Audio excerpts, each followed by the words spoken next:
If you're looking to master a recipe that a loved one used to make and maybe you never got it quite right, the Urbana Free Library might be able to help in today's page turners.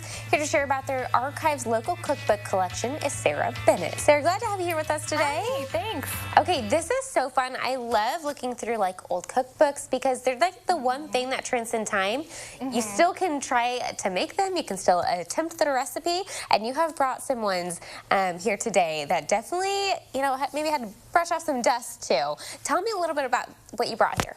Yeah, so I pulled kind of a variety from our cookbook collections. A lot of community organizations or religious groups or schools made cookbooks as fundraisers.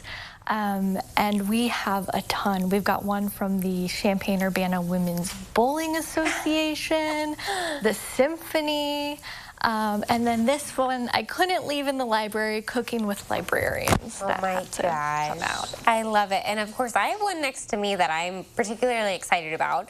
It is actually the WCIA 3 cookbook. It's recipes for a safe holiday season from 1995.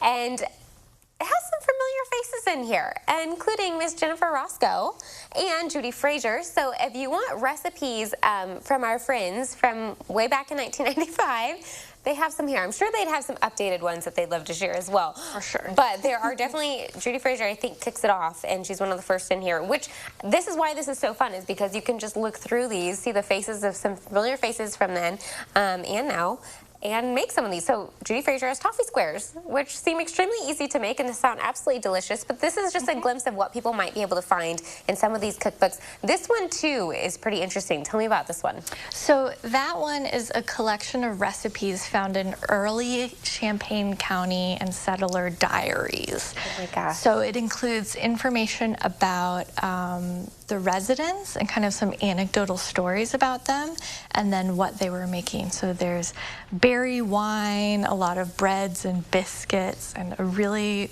fun glimpse of what people here were eating over 100 years ago. Which is so cool. Like, that's such a cool perspective to think of. Yeah.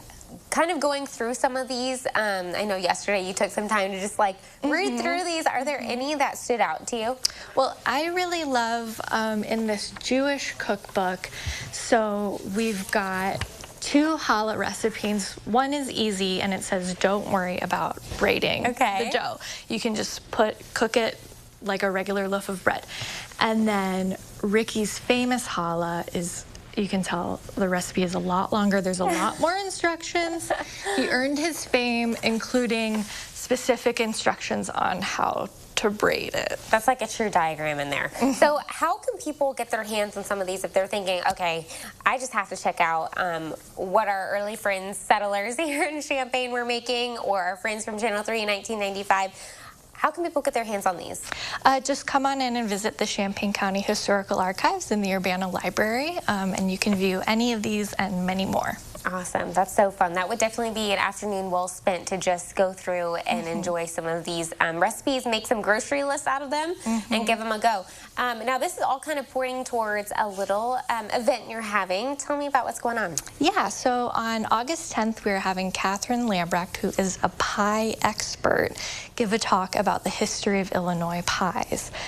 We are huge in the pumpkin pie world. We're one of the leading pumpkin producers. So that's one of the pies she'll be talking about, as well as kind of old family pie stories. She's also a Fair Blue Ribbon winning pie baker. That's saying something. Got a lot of pie knowledge to share. That's awesome. And this is happening, I think it's August 10th, is that right?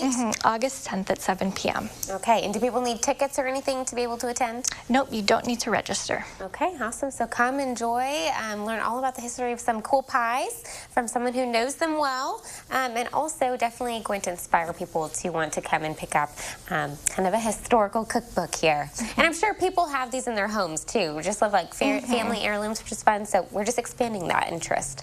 We appreciate you for joining us today, Sarah. Thank you. So fun. If you are interested in checking out some of these cookbooks, or if you want to check out the history of American pies happening Thursday, August 10th at Lewis Auditorium, we'll connect you with the details of the Urbana Free Library over on our Facebook page after today's show.